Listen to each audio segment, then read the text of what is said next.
Kasih karunia dan damai sejahtera Allah Bapa kita dan anaknya Tuhan Yesus Kristus menyertai saudara. Amin.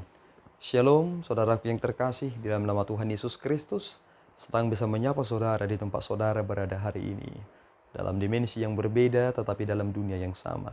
Sebagai insan yang diciptakan untuk Tuhan, sebelum kita melakukan rangkaian aktivitas kita pada hari ini, marilah kita mengawalinya dengan mendengarkan firman Tuhan. Shalom, selamat pagi untuk kita semua. Sebelum kita memulai aktivitas kita hari ini, marilah kita mendengarkan firman Tuhan. Firman Tuhan pada hari ini tertulis di dalam Yohanes 13 ayatnya yang ke-15. Begini firman Tuhan. Sebab aku telah memberikan suatu teladan kepada kamu, supaya kamu juga berbuat sama seperti yang telah kuperbuat kepadamu. Demikian firman Tuhan. Shalom. Saudaraku yang terkasih, di dalam nama Tuhan Yesus Kristus, perikop yang kita sedang bahas hari ini adalah konteks di mana Yesus membasuh kaki murid-muridnya.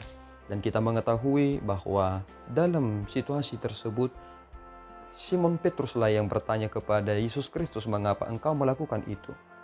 Dan Yesus Kristus menjawab, "Engkau belum tahu apa yang sedang aku kerjakan." Dan itu mengapa dia kembali bertanya kepada Yesus Kristus, "Mengapa engkau harus membasuh kakiku?" Dan Yesus menjawab, "Jika aku tidak membasuh kakimu, maka engkau tidak akan mendapatkan bagian daripada diriku." Dan Simon Petrus menjawab, "Hendaklah engkau membasuh kembali tubuhku." Dan kita baru menyadari satu hal, bahwa apa yang disampaikan oleh Yesus Kristus dalam hal ini, kita harus bertitik berangkat dari apa yang dilakukan Yesus Kristus tentang hal membasuh kaki.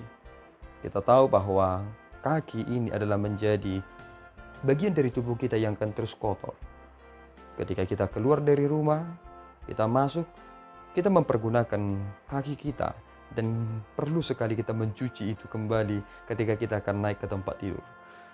Bagian tubuh yang lainnya tentu terproteksi dengan baik, tetapi kaki kita belum tentu. Dan ketika kita baru menyadari satu hal, jika kita menyebut Yesus Kristus adalah Tuhan, Guru, dan juga Tuhan, tentu kita harus memposisikan diri kita sebagai hamba. Kita berkata bahwa Dia adalah Tuhan kita, tetapi apakah saudara pernah mengkoreksi tentang permintaan saudara kepada Dia? Apakah betul bahwa Tuhan itu kita katakan sebagai Tuhan kita, Raja kita? Malahan ketika kita akan tidur, coba saudara mengkoreksi doa saudara. Kemungkinan besar saudara hanya mendoakan supaya Dia menjaga saudara, bukan? Seolah-olah Tuhan itu hanya seperti satpam yang harus menjaga saudara ketika saudara tidur, supaya nyamuk tidak datang, supaya tidur saudara begitu nyenyaknya. Sebenarnya itu hanya hal-hal yang sederhana dalam kehidupan ini, tetapi yang menjadi penting adalah tentang sikap kita dalam kehidupan ini. Apakah benar bahwa Tuhan kita itu adalah yang tertinggi kita prioritaskan dalam hidup kita, ataukah kita hanya membutuhkan Dia karena kita memang membutuhkan mujizat daripadanya dan berkat-berkat melimpah daripada Tuhan. Kini apa yang disampaikan oleh Yesus Kristus kepada kita menjadi sangat penting, bahwa Dia telah memberikan teladan kepada kita, supaya kita juga berbuat hal yang sama seperti yang telah diperbuatnya kepada murid-muridnya. Yang pertama sekali adalah, kita adalah setara. Tidak ada yang lebih tinggi dan tidak ada yang lebih rendah. Jika ada orang yang berkata, "Aku lebih tinggi pengetahuan Alkitab daripadamu," dan itu menjadi kesombongan, itu akan menjadi kehancuran. Kita semuanya sama. Tidak ada yang menjadi guru yang betul-betul dalam pemahaman tentang Alkitab. Semuanya kita adalah murid, dan guru kita adalah Roh Kudus, dan kita semuanya adalah murid. Jika ada orang yang bisa memberitakan firman, tentu itu adalah panggilan yang dikhususkan daripadanya. Tetapi pada prinsipnya kita semuanya adalah murid untuk mengenal tentang kebenaran dan menghidupinya.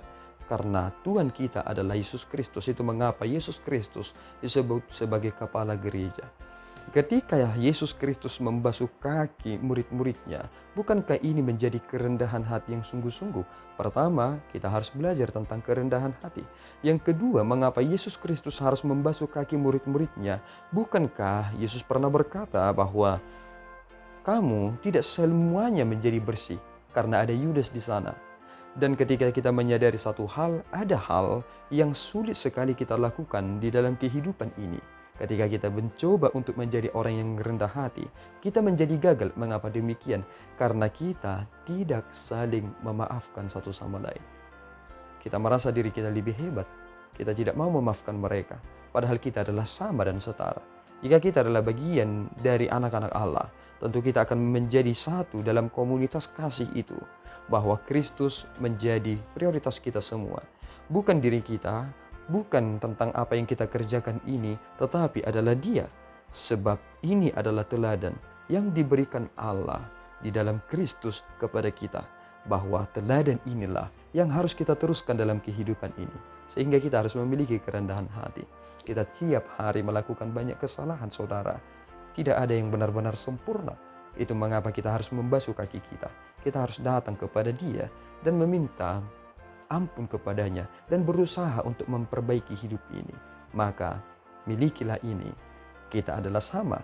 Maka jangan pernah ada pembanding-bandingan di antara kita. Sebab hamba tidaklah lebih tinggi dari tuannya atau utusan daripada Dia yang mengutusnya.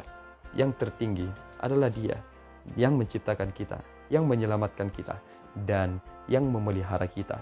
Dialah Tuhan semesta alam. Tuhan Yesus memberkati. Amin, kita berdoa. Ya Tuhan, kami bersyukur atas berkat-Mu. Terima kasih Bapa atas firman yang boleh kami dengarkan dalam kesempatan yang baik ini. Engkau telah memberikan teladan kepada kami bahwa kami adalah murid-murid-Mu yang senantiasa hidup di dalam komunitas kasih. Tolong kami Bapa supaya kami senantiasa menjadi murid yang rendah hati, yang sungguh-sungguh meninggikan Engkau saja. Dan apa yang boleh kami terima dalam dunia ini adalah bagian dari kebahagiaan sejati. Karena kami mengetahui, baik suka maupun duka, semuanya tidak akan dapat memisahkan kami dari anugerah-Mu. Terpuji nama-Mu Bapa, jika Engkau mengizinkan kami melakukan banyak aktivitas pada hari ini. Semuanya itu adalah untuk kemuliaan-Mu saja. Dalam Yesus kami berdoa dan mengucap syukur.